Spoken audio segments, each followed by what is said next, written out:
Hello, my name is Lee Presser. This is my show. I speak frequently to very interesting people. Some of these conversations are so exciting, so intellectually stimulating, I thought others might like to listen in. This is the reason we started recording Conversation with Lee Presser. Welcome to Conversation with Lee Presser. On the August 3rd, 2010 ballot in St. Louis County, voters were asked if they wanted to change the county charter, allowing voters to elect the St. Louis County Assessor. Nearly 75% of voters said yes. That vote took from the county executive the power to appoint the assessor and vested it with the people. St. Louis County voters will have their first chance to elect a county assessor on April 5th, 2011. On January 12th, the Republican Party chose L.K. Chip Wood as its candidate. The next day, January 13th, the Democrat Party chose Jake Zimmerman. Our guest today is the Republican candidate Chip Wood. Mr. Wood has spent his professional life in the real estate business and since 1979 has been the president of the family business L.K. Wood Real Estate Company. Chip Wood, welcome to Conversation. So you're not a politician. I mean, you've been in business your whole life. Why are you getting into the political business, which is what this is? All my friends and family have asked me the same question. I've always been politically aware. I call myself a newsie. I like to be involved and aware of current events.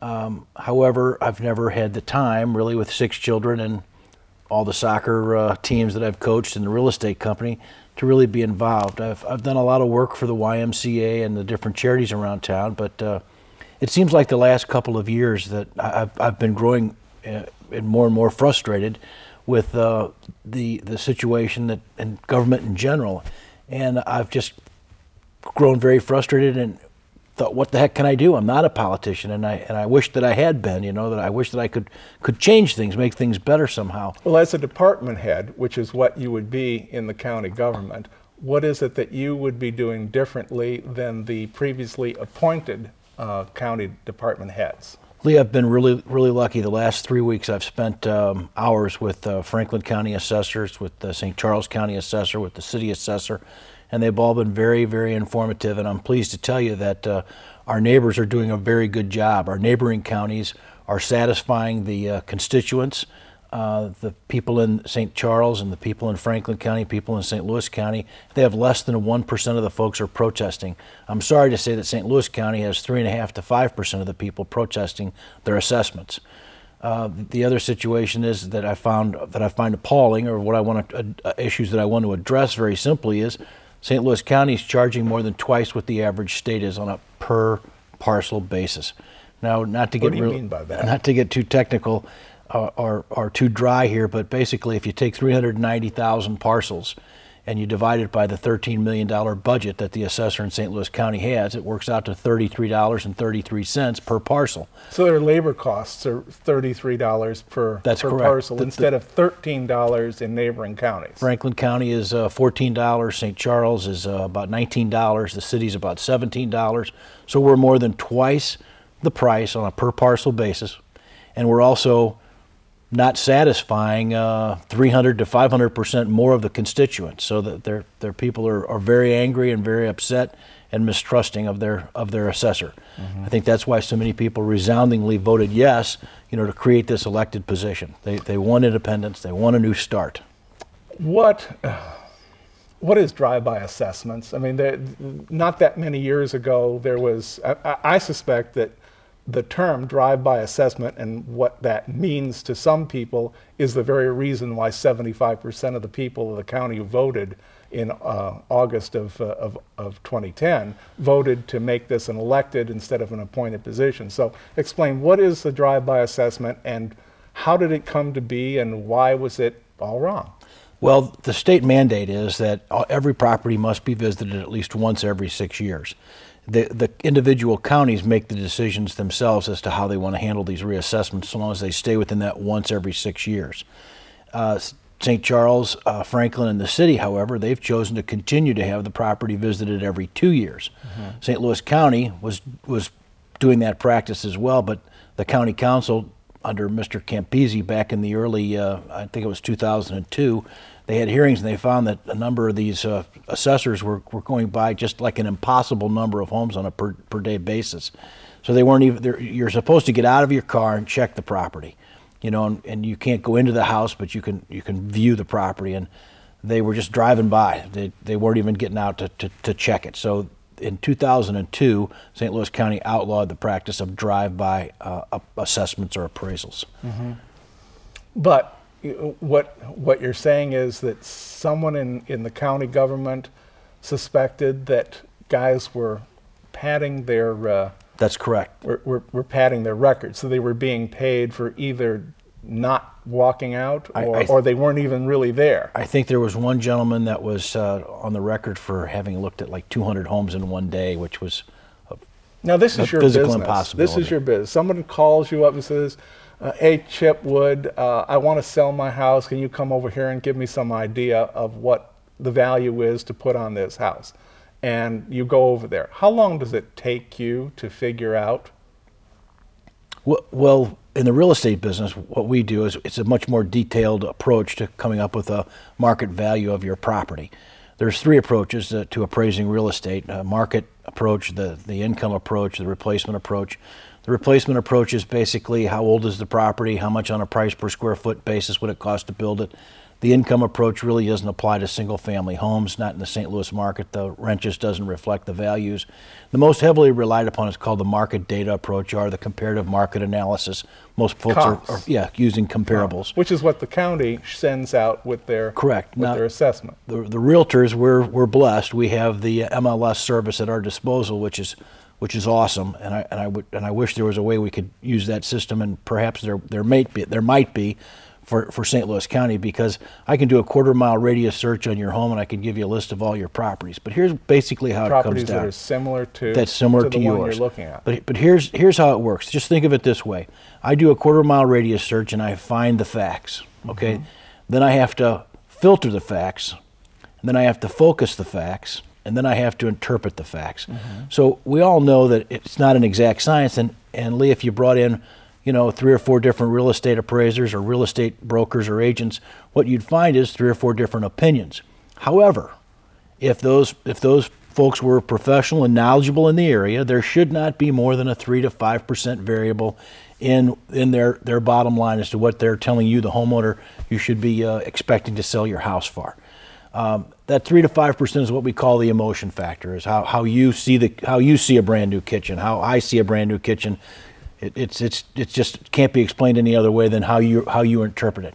In St. Louis County, you might be shocked. I know I was. All of this information, the facts are gathered by a computer. The facts are gleaned by the computer. The final price is decided by the computer and mailed off to you. No human being has looked at your home. No human being has looked at the comps. No human being has decided what your home is going to be appraised for.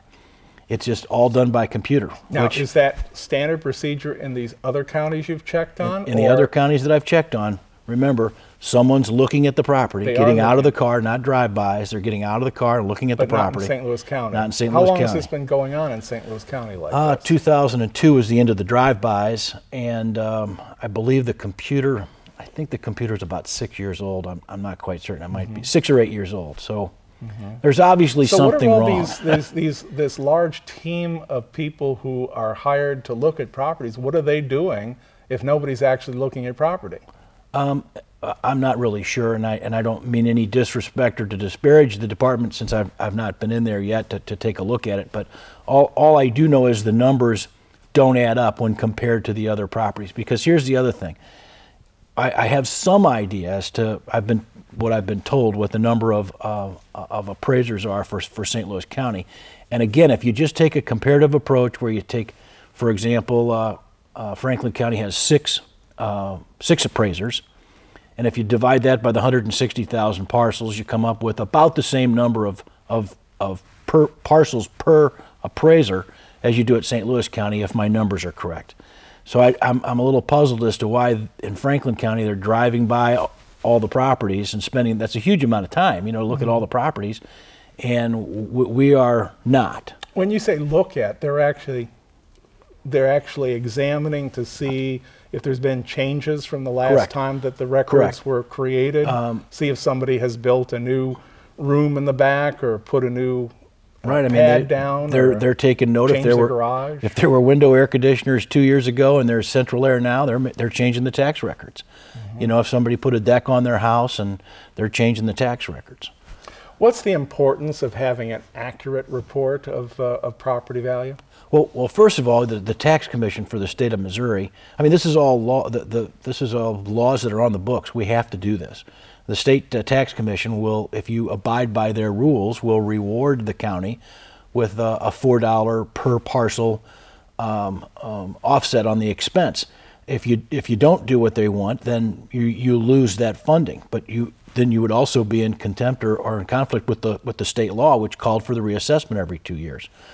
So the reason why it's so important is to the county, if you're not within 95% of what the state tax commission says your value should be, you would lose your funding, which would be a huge blow to any county. And you sure don't want to be breaking the law either. So it's important that you have these numbers correct. And it's important to you, the homeowner. Right. You want to make sure that, because listen, you know, if somebody says to me, well, my house was underappraised, then what that means is the guy next to you, he's paying more taxes than he should be paying, because it's all about being equal and fair. Well, in my neighborhood, I know for a fact that properties or similar properties that were selling for a particular number, we're not going to use specifics, but a particular number is now selling for at least 25, 30,000 less. And you know, we're talking between 2008 and 2010.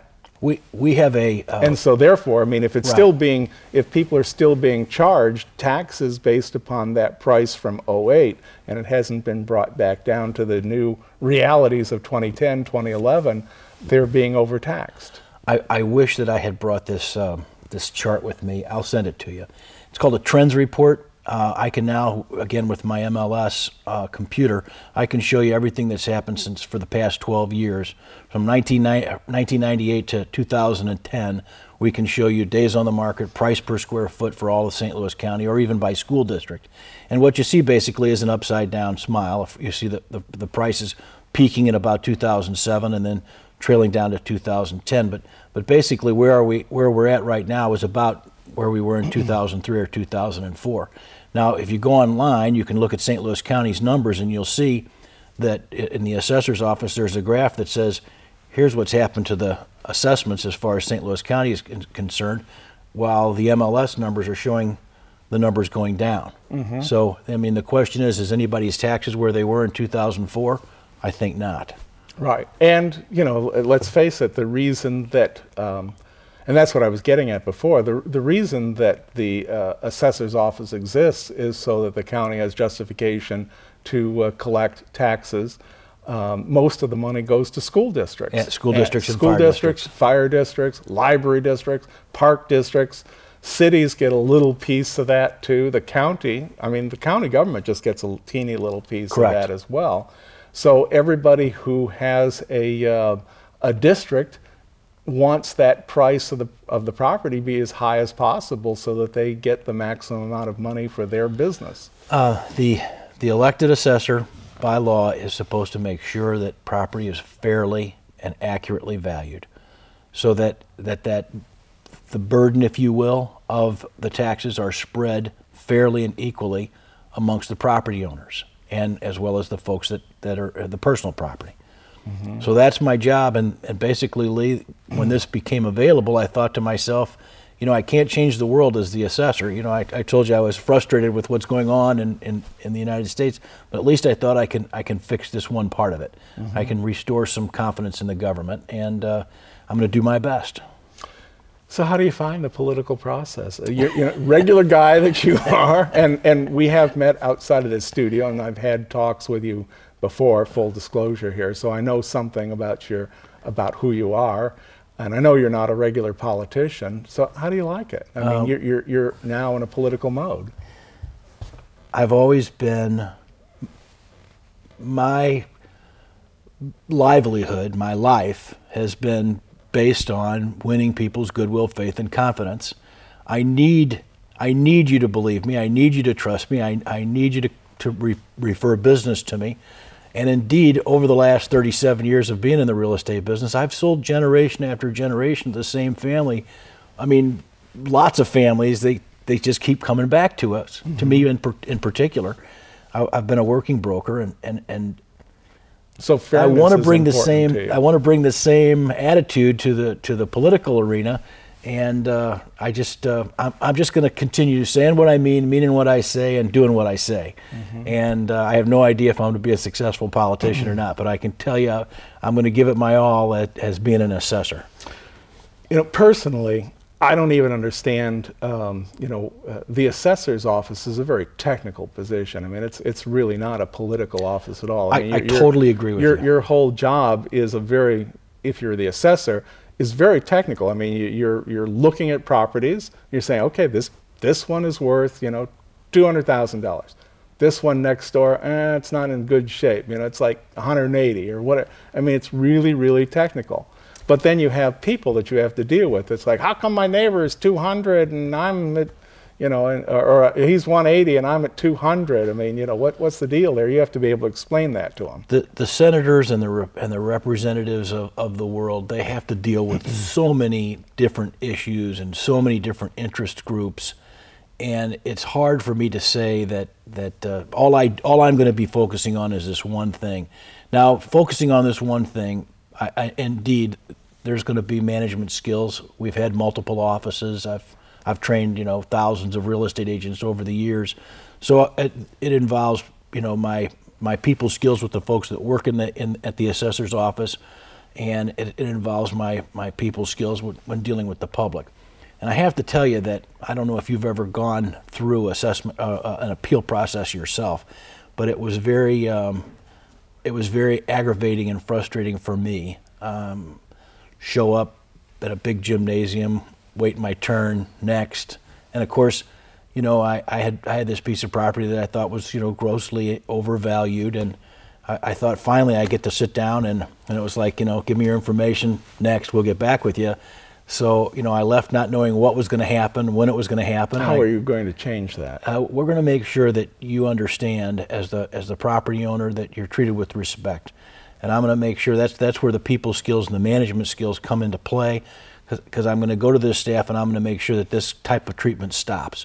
There's two things, okay? There's the truth, and then there's how you perceive the truth. In other words, we have to do our very best to make sure that the job is done correctly. But I could do the right job, and if you walk away dissatisfied, then it doesn't matter what kind of job, you're a dissatisfied, taxpayer. So we want to make sure that A, we do the best job we possibly can, and B, that we have to keep the customer, the public, satisfied. And that's what I think has been missing. I think there's a huge amount of anger and perhaps misinformation. I can tell you this, I don't think most folks understand their tax bill. I don't think most folks understand the assessment process. So after I'm elected, I'm going to go on a huge campaign. I'm going to continue to work to inform and educate.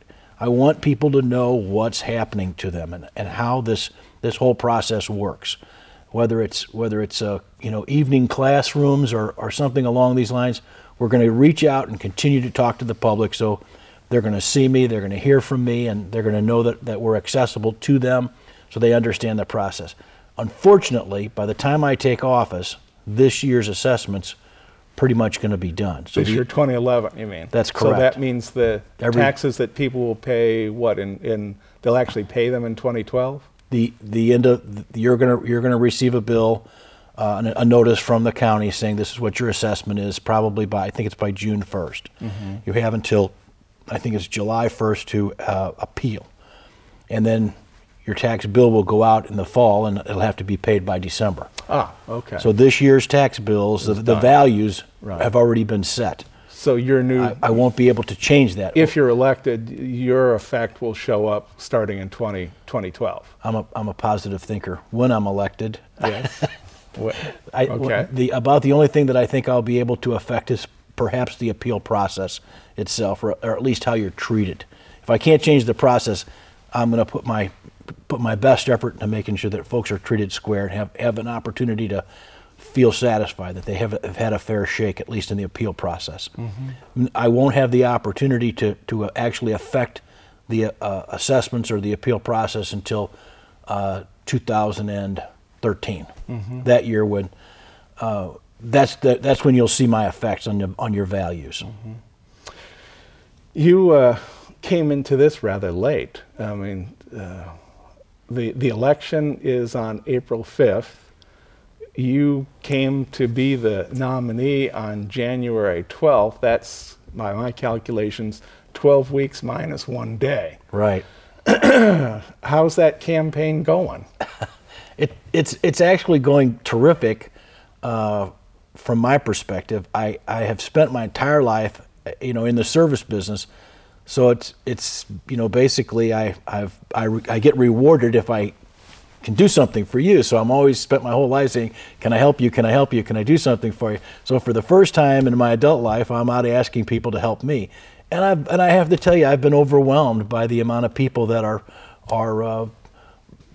friends, desirous to help me, new friends that, I feel like I've been adopted by a couple hundred people just in the last 3 weeks that we've been running this campaign. Donations are coming in from folks that, I haven't seen or talked to for years, and it tells me two things. Number one, it makes me feel good about, the impact or the effect I've had on people's lives, when they call me and laugh and say, how can I help you? And number two, it also makes me feel like I'm on the right path, that there's this many people that want to see change. They don't want a politician. They want somebody that's technical and they can believe in. And 75% of the people said they didn't want right. a political appointee to be in this job. Yeah, we don't want a career politician. We want a real estate technician. Excuse me. I've seen some polling data that says that something like 38% of the voters have already said that they really want somebody who's been in the real estate business, that knows something of the assessment process. As a non-politician, I've heard these polling numbers over the years, and I've grown suspicious of them all. But it really sounded good. Our polling number said that 46% out of 900 people that were polled preferred me because of my real estate background over the 23% that said they would go for a politician. So that was very encouraging. So we've still got a lot of work to do. I've got to get my message out. We've got to start hitting the airwaves and knocking on doors and putting signs up in people's yards. But I've been putting signs up in people's yards for 37 years already, so there's nothing new to that. It's just I just need more help, more people to help me push this wagon. Your wife of 30-some years. Yes. How does she feel about all this? She's my right-hand man in everything that I've ever done. She's a very detailed person, and which gives me the freedom to be the dreamer that I suppose that's been my role. She's very excited about the opportunities. She like me, we've been very proactive in throughout our whole adult life, married life. Joining volunteerism, things for the parish or for the Y or Girl Scouts and the like. We've been very, very active with our kids and with charities and things like that. So she's all for it. She thinks it's a great opportunity. And of course, you won't see me hardly ever without at least one or two of my children in tow. They're 33 to the twins will be 20. You sound like Dave Sinclair. I know. It's like and real people will answer the phone too. Because Dave's was a guest here on several occasions a few years ago. He was one of my favorite people. Yeah, a great guy and a great family man too. And another guy who I found was very interested in protecting the public from politicians. It's sad to me when I read just recently, I don't know if it was on CNN or one of the national news, that the recent polls showed that my parents, I guess the people from the post World War II, 80% of them, over 80% of them trusted and believed in the government. And now the most recent poll says that less than 20% of us believe our government. And as much as I like to think I've helped my community, I feel that just here in the last 60 days that I've been on this process, that I haven't done near enough, that I've got to do something for my kids, you know, for St. Louis, you know, and this is the best thing that I can think to do. We got about 3 minutes left here to the end of this. Time goes by fast here. Yeah, I mean, it's ridiculous how fast time goes by. Do you have a website? chipwoodforassessor.com. Say that again. ChipWoodforassessor.com. And that's Chip Wood, not with an S. chipwoodforassessor.com. Okay. And you can use some help too? We've got a donations portion of it. We've got a volunteer portion of it. You know, I understand times are tough, and a lot of my friends in the real estate business, you know, they've been very, very helpful. Maybe not with money, but just to volunteer. I mean, the people are coming out of the woodwork. Mm-hmm. I've been a select soccer coach for 25 years, and I've got, you know, thousands of kids and parents and grandparents, and they're all stepping up to the plate saying, "What can I do? What can I do?" Is there anything I haven't asked you that you wanted to talk about? I know that's kind of a tough question, you know. Apparently not, from the look on your face. That I would say that in closing, I'm honored to have this opportunity to represent my community. I'm honored as far as just have the ability to step to the plate and be on a ballot, to have earned the respect of the Republican Party and been asked to serve. And all I can promise you and anyone listening is that I'll give it my all. I've always given everything 110%. I live my life with the energy, enthusiasm, and excitement as much as I can muster. And I won't let you down for lack of trying. Mm-hmm. Well, it's going to be an interesting next, well, for you, depending on when people are seeing this, it could be a day, it could be several weeks until the election, but April 5th is the big day. Right. It's gone by fast, but yet we've accomplished so much in such a short period of time. I'm amazed at how many people have put their arms around me and are helping me carry this load so far. But keep it up. Right. Keep it coming. Exactly. Well, I'm very pleased to have you here and be able to introduce you to my audience. Thank you very much for taking the time to come and be with us today. Thank you, Lee. And to my audience, I've been speaking with L.K. Chip Wood. He is the Republican candidate for the St. Louis County Assessor's Office. That's a new office. There have been in the past, actually by the charter, St. Louis County has been having the county executive appoint the assessor. This will be the first time for you to vote for assessor. So go and vote. Thank you for being with us. Goodbye.